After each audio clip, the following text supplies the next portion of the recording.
O capítulo 23 do comentário de Ezequiel. Duas irmãs infames. 23, do 1 ao 49. O estilo deste capítulo é muito semelhante ao do capítulo 16, mas há duas importantes diferenças de conteúdo. Não somente Jerusalém, mas Samaria e Jerusalém são retratadas como as que violam os seus votos de casamento. Jeremias 3, do 6 ao 14. E o adultério nesse capítulo simboliza não somente a idolatria, mas também alianças estrangeiras, que na verdade incluíam o reconhecimento dos deuses das nações aliadas. Os seus nomes alegóricos Oolá e Oholibá são tradicionalmente interpretados como sua dela tenda e minha tenda está nela, mas não são assim vocalizados no TM. Pode parecer estranho que Oolá seja denominada a mais velha, 16.46, visto que Samaria foi fundada por Onri entre 880 e 875 a.C. 1 Reis 16:24. Mas tudo o que se quer dizer é que o reino do norte é maior e mais poderoso do que o reino do sul. Confira 16:46. Letra A. Um mau começo, acerca da sua prostituição no Egito. Letra B. A infidelidade de Samaria, a aliança estrangeira que fez desmoronar o reino do norte foi aquela feita com a Síria. Jeú pagou tributos a Salmaneser III em 841 a.C., considerando isso provavelmente uma garantia contra a agressão de Damasco, e Manaém seguiu o seu exemplo ao pagar tributos a Tiglat-Pileser III, um século mais tarde, 2 Reis 15:19, cavaleiros. Como algo diferente do uso de carros de batalha, eram uma novidade que impressionou o povo de Samaria, assim como mais tarde também impressionou os habitantes de Jerusalém, mas os assírios reduziram os territórios de Zebulon e Naftali a províncias do seu império em 732 a.C., 2 Reis 15:29, e trataram o restante do reino do norte de forma semelhante. 9 anos mais tarde, depois de um cerco de 3 anos, 2 Reis 17, do 4 ao 6. C. A infidelidade de Jerusalém, 23, do 11 ao 21. Jerusalém observou a depravação de Samaria e decidiu ser pior ainda. Ela também estabeleceu relações de tratado com a Síria. Primeiro, assim parece, quando Acais recrutou a ajuda de Tiglat-Pileser III contra a aliança Ciro-Efraimita. 2 Reis 16:7. Embora Isaías o avisasse das consequências fatais de sua atitude, Isaías 7:17 ao 20. Depois dos assírios vieram os caldeus. Os caldeus viviam no sul da Babilônia, no Golfo Pérsico. Merodach-Baladã, que tentou envolver Ezequias numa aliança anti-assíria. 2 Reis 20:12. Isaías 39:1. Era caldeu e foi uma dinastia caldeia que estabeleceu o Império Neobabilônico. 626-539 a.C., que predominou durante os anos do ministério de Ezequiel. Nessa época, portanto, os caldeus se tornaram um sinônimo de babilônios. A descrição de homens desenhados numa parede em vermelho é ilustrada por desenhos em muros descobertos na Mesopotâmia.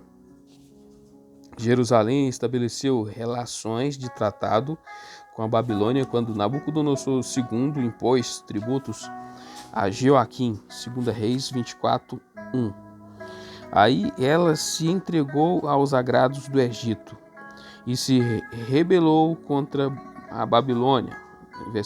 Confira 17.15. D. A condenação de Jerusalém é pronunciada. 23, do 22 ao 35. A violação do tratado por parte de Jerusalém vai ser vingada pelos seus amantes, os babilônios e todos os caldeus. Versículo 23. O segundo termo é usado aqui no seu sentido original mais restrito. Pecode, Soa e Coa eram todos lugares dentro das terras dos caldeus. Todos os assírios, muito do antigo território assírio, agora pertencia ao Império Babilônico. Versículo 24. Com armas. O termo no TM, Ozen, é desconhecido. A BJ e a NTLH trazem do norte, seguindo a Septuaginta, a Neb traz com cavalos de guerra. Versículo 25. Cortarão fora o seu nariz, como em 16:37. A destruição de Jerusalém é comparada ao castigo executado em algumas partes do Oriente Médio contra uma mulher adúltera. Versículo 28. Daqueles que você odeia, o efeito da revolta e do desgosto do versículo 27. O poema de juízo dos versículos 32 e 34 retrata Jerusalém bebendo o copo da ira que havia sido bebido por Samaria anteriormente. Letra E. A infidelidade e a condenação delas são repetidas. Ezequiel é convidado a consentir no juízo das duas irmãs. Versículo 39. Sacrificaram seus filhos. Versículo 41. Você se sentou num belo sofá. 16:24 e 16:18. Versículo 42. Multidão. Sabeus do sudoeste da Arábia. Mulheres que derramam sangue. Versículo 49. Vocês saberão, aqui o pronome vocês se refere aos ouvintes de Ezequiel nas 3 orações anteriores. É uma referência às mulheres infiéis. Quinto, Jerusalém é sitiada, 24, do 1 ao 27. A data, 15 de janeiro de 588 a.C., é dada em Jeremias 52:4, para o início do cerco de Jerusalém. Ezequiel descobre isso na data de hoje, pela palavra do Senhor. Não fosse por essa comunicação sobrenatural, passariam vários meses até que ele recebesse a notícia da queda da cidade 1 ano e meio mais tarde, 33:21. Letra A. A alegoria da carne na panela. Os líderes do povo haviam se orgulhado anteriormente de que os habitantes de Jerusalém eram tão seguros quanto carne numa panela, mas o que aconteceria com eles quando a panela fosse colocada no forno para esquentar e o conteúdo fosse cozido completamente? Letra B. A panela corroída. 24, do 6 ao 14. Numa variante da alegoria precedente, Jerusalém é agora comparada a uma panela corroída, da qual a crosta e o resíduo grudados nela precisam ser queimados. A ferrugem e a sujeira são o derramamento de sangue e a idolatria da qual a cidade se tornou culpada. Para se livrar disso, os açoites não serão suficientes. A panela precisa ser aquecida até ficar vermelha, uma perspectiva terrível para quem está dentro dela. Versículo 6:9. Ai da cidade sanguinária, a denúncia antes pronunciada contra Nínive agora cai sobre Jerusalém. Esvazia, tirando pedaço por pedaço. Uma referência como em 11:7, a deportação dos habitantes. Foi sugerido que essa frase pertence aos versículos 3 a 5. Versículo 7. Ela o derramou na rocha nua, onde não poderia ser absorvido nem coberto de terra. Sangue descoberto clama por vingança. Gênesis 4:10 e Jó 16:18.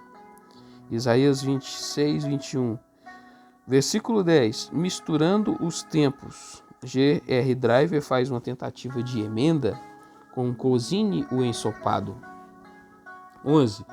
Ponham depois a panela vazia. A Septuaginta omite vazia.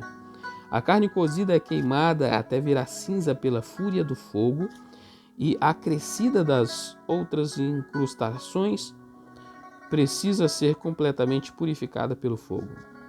Letra C. A morte da esposa do profeta. 24, do 15 ao 24. O profeta que foi convidado por Deus a se juntar a ele no julgamento do povo, agora precisa mostrar solidariedade com seu povo debaixo de julgamento. A sua mulher, o prazer dos olhos dele, vai ser tirada dele por meio da morte, mas ele não deve fazer nenhum som ou sinal de luto.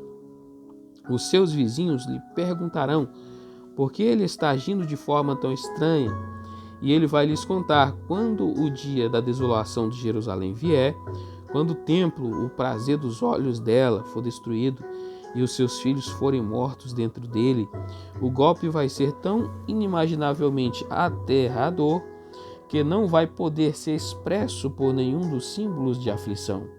Podemos lembrar de outro filho do homem, a quem de fato foi dado toda a autoridade para executar o juízo, mas que foi afligido com as aflições do seu povo e absolveu o juízo deles na sua própria pessoa. Versículo 17. Mantenha apertado o seu turbante. O luto pelos mortos geralmente era mostrado pela cabeça descoberta e os pés descalços. A comida costumeira dos pranteadores, na ARC, o pão dos homens. A referência pode ser a refeição da celebração do funeral, providenciada para os pranteadores por amigos, que concluía o período de jejum pelos mortos. Versículo 24. Ezequiel lhe será um sinal. Esse é o mais pessoal e comovente de todos os seus atos de simbolismo profético. Somente aqui em 1:3, Ezequiel é mencionado pelo nome. Essa é a subscrição dos capítulos 1:24, como 1:3 é o subscrito. Letra D, a promessa do fim da mudez do profeta, 24, 25 a 27. Desde o dia depois da morte da sua mulher, versículo 18b, 24, até que veio a notícia da queda de Jerusalém, Ezequiel permaneceu mudo. Ele não tinha nem mesmo mais um oráculo para anunciar ao seu povo. Confira 3, do 25 ao 27. Com o cerco da cidade, o juízo tinha vindo agora que entrasse em ação. Acerca da vinda do fugitivo, com a notícia da captura da cidade e do livramento que o profeta experimentou da sua mudez. Versículo 26, naquele dia, Nebe, logo na verdade, foi alguns meses depois da queda da cidade que ele recebeu a notícia. Contraste com o versículo 2 acima. Sétimo, oráculos contra nações estrangeiras, 25, do 1 ao 32. Os oráculos contra as nações estrangeiras foram proferidos em diversas épocas, mas a sua inserção neste ponto da ordenação do conteúdo do livro provê um interlúdio dramaticamente eficaz entre o início do cerco de Jerusalém e a notícia da sua queda. Esse tipo de oráculo tem uma posição comparável em Isaías 13:23 e talvez na ordem original de Jeremias. Primeiro, oráculo contra Amon, 25, do 1 ao 7. Com base na linguagem do versículo 3, esse oráculo parece pertencer ao período imediatamente após a destruição de Jerusalém e seu templo em 587 a.C. Ele continua a denúncia contra Amon em 21, do 28 a 32. Os Amonitas, 25.3, Moabitas, 25.8, Edomitas, 25.12, Filisteus, 25.15 e os de Tiro, 26.2. São todos repreendidos por sua alegria maldosa com o destino de Jerusalém. Versículo 4. Povo do Oriente.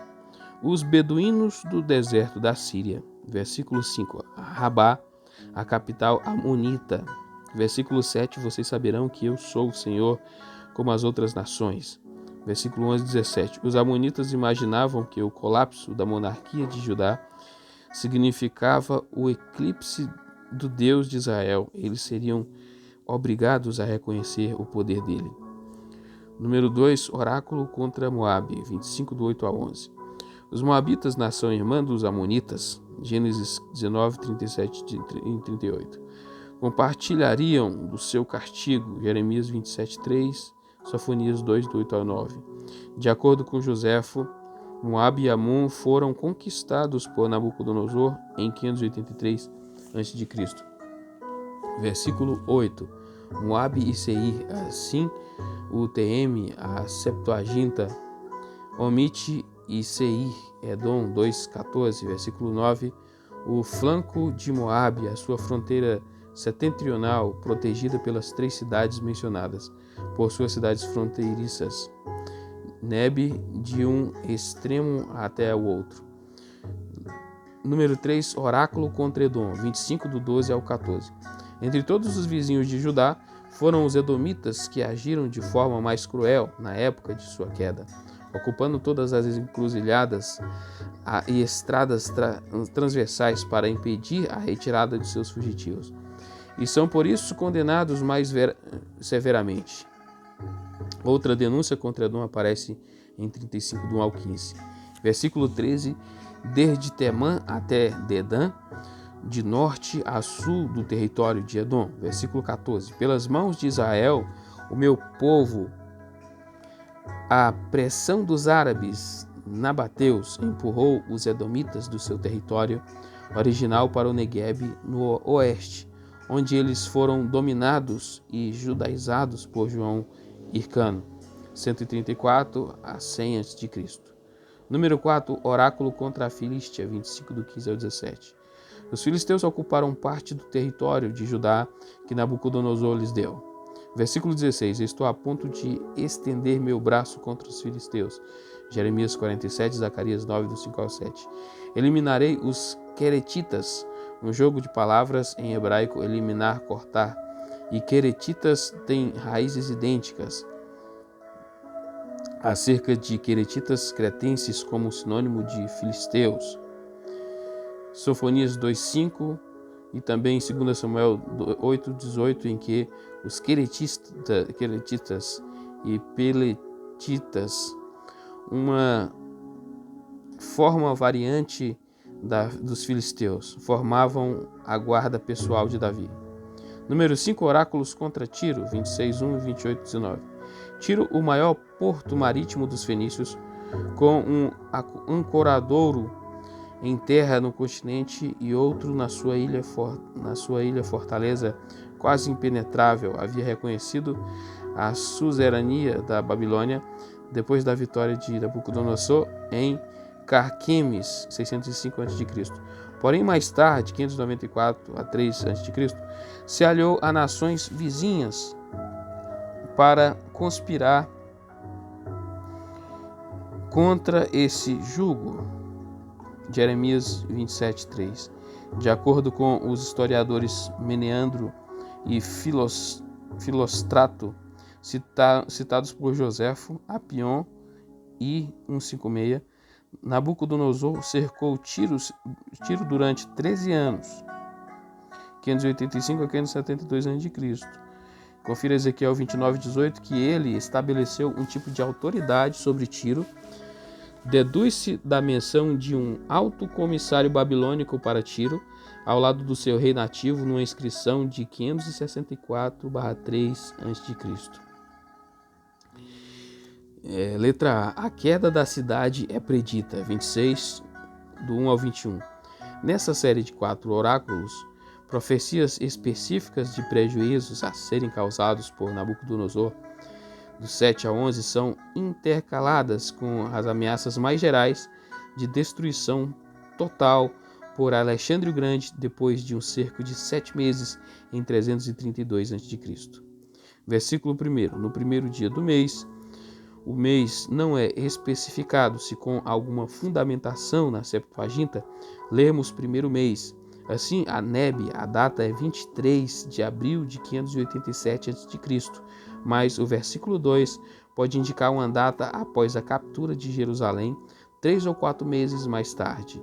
Versículo 2, o portais das nações está quebrado com a queda de Jerusalém e do reino de Judá, um posto de alfândega entre Tiro e as terras mais ao sul foi removido e a devastação de Judá seria, portanto, o reabastecimento de Tiro.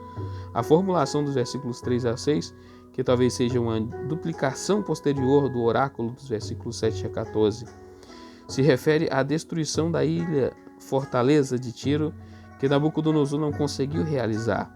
Foi conseguida por Alexandre quando usou o entulho das ruínas do continente para construir um passadiço para a ilha. Versículo 6. Em seus territórios no continente, cidades fenícias que reconheciam a liderança de Tiro, a sua queda isolaria a cidade-ilha. Versículo 7. Contra você, Tiro, vou trazer do norte acerca da linguagem.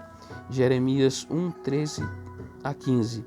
Sobre um ataque contra Jerusalém, sobre um ataque contra a Babilônia, rei da Babilônia, Nabucodonosor, rei dos reis, como ele poderia ser designado numa proclamação oficial. Versículo 8. Armará uma barreira, como o testudo romano, sobre a proteção dos escudos interligados. Os arietes podiam ser usados com segurança contra os muros da cidade. Versículo 12. Lançarão ao mar, melhor no meio do mar, Nebe. Versículo 13. Seus cânticos barulhentos, não se ouvirá mais a música de suas harpas. Isso encontra eco no cântico fúnebre sobre a Babilônia apocalíptica. Apocalipse 18, 22. Versículo 15. Acaso as regiões litorâneas não tremerão? A queda de uma grande cidade comercial traz desânimo para todos que mantinham relações comerciais com ela. Aqui as cidades egeias são retratadas como entrando em estado de luto por Tiro. Versículo 17. Um poder dos mares, o império econômico de Tiro, se estendia por todo o Mediterrâneo, onde Cartago foi colonizada por ela no século 9 a.C., até o estreito de Gibraltar e além. Versículo 19. Quando eu o descobrir com as vastas águas do abismo, Tiro vai ser esmagada pelo oceano. Primevo, Hebreus Terron, Gênesis 1, 2. Ela no primeiro hebraico Terron, Gênesis 1, 2. Ela se perderá no esquecimento. A mesma ideia está presente na expressão descer a cova, do hebraico bor. O precipício inferior, o que se diz do Egito em 31, 14 a 18 e 32, 18. E da Babilônia em Isaías 14, 15. Versículo 20. E não retornará o seu lugar. Assim a Septuaginta traduz o TM, eu darei, beleza? Resultado da divisão errada de palavras. Letra B. O naufrágio do bom navio, Tiro 27, 1 ao 36.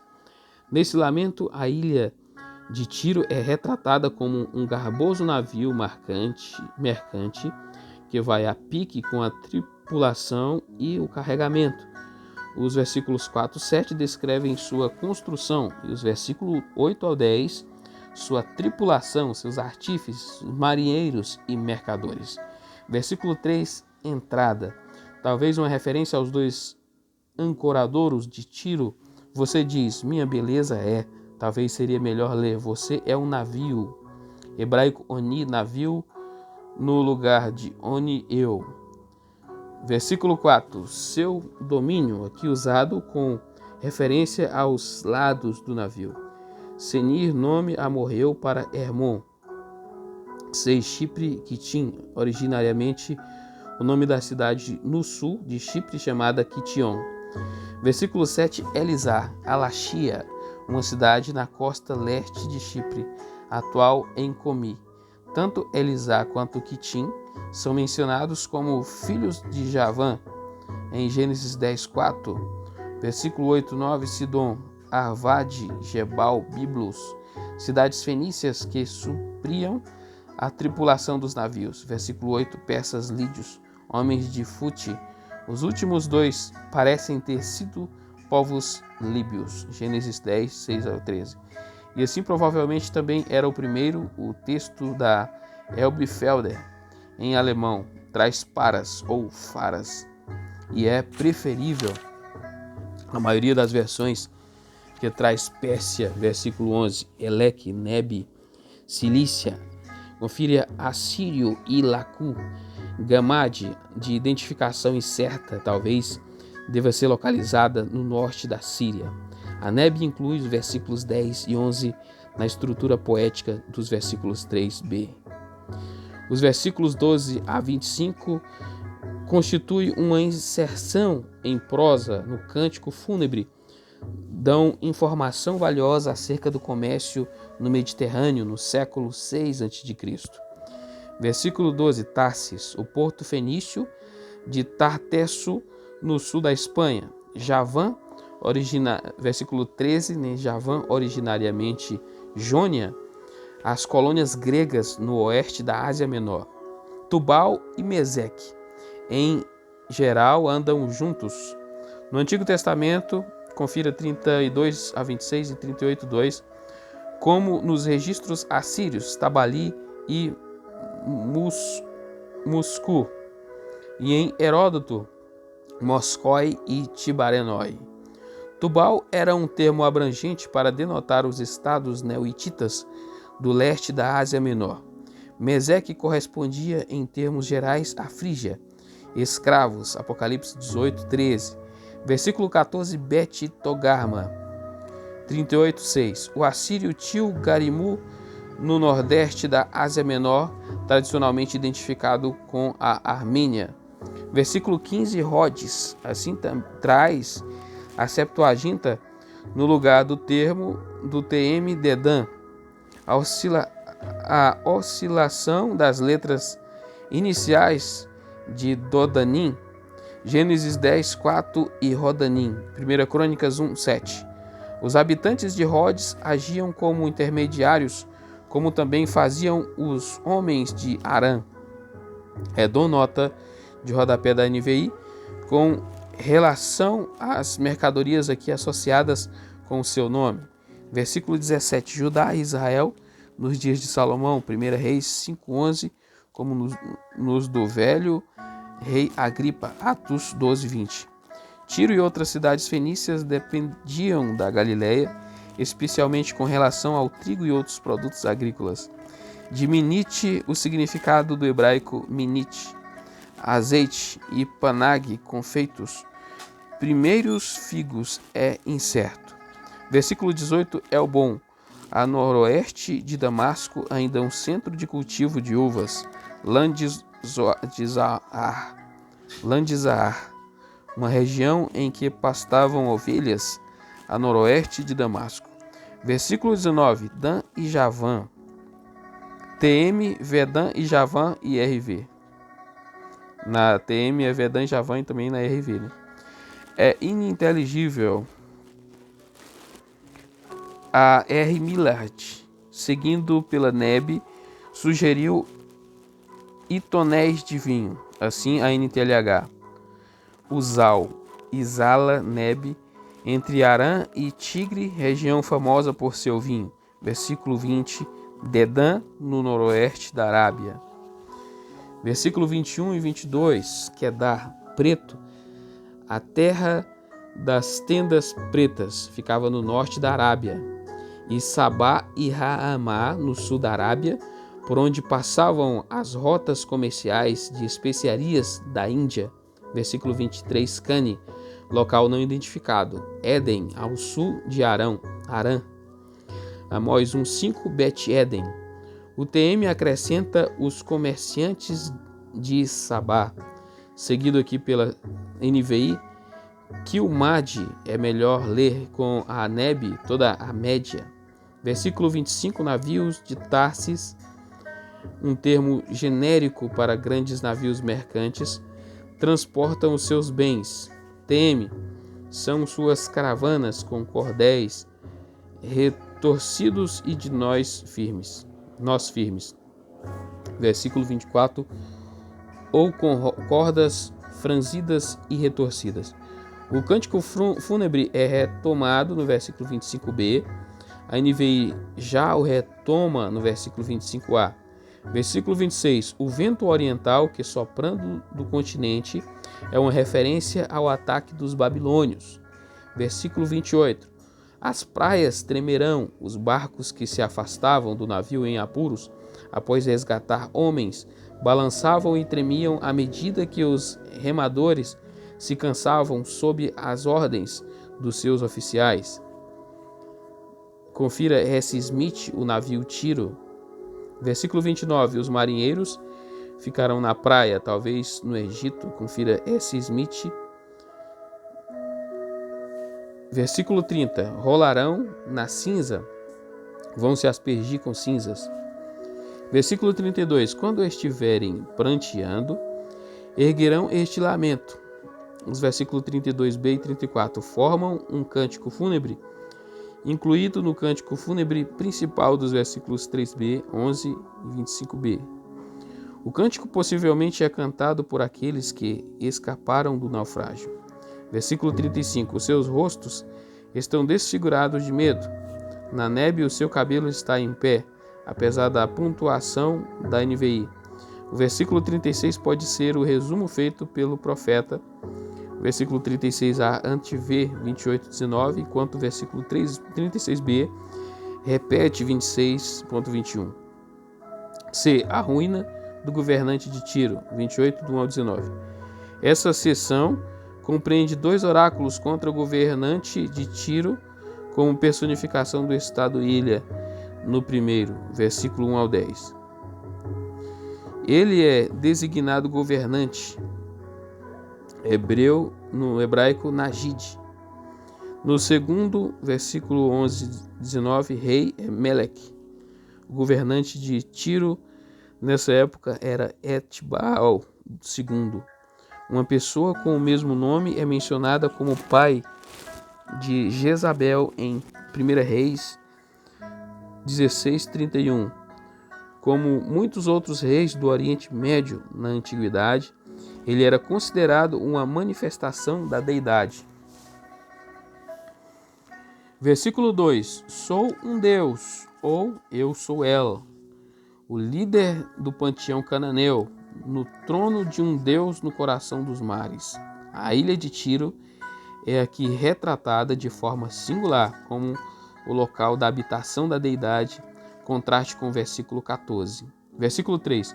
Mais sábio que Daniel, hebraico Daniel. Confira na Neb. Proverbial em termos de sabedoria e também de justiça, como em 14:14. A sabedoria celebrada aqui é a sabedoria prática empregada na obtenção de prosperidade comercial sem precedentes. 7. Estrangeiros das mais impiedosas nações, os babilônios, como em 30:10, versículo 8, cova, do hebraico shahat, e não bor, como em 26:20, mas significando da mesma forma o lugar de destruição abaixo da terra.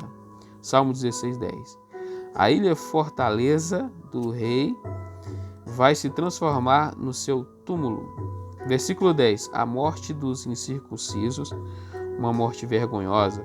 Você morrerá como um cachorro, da NTLH.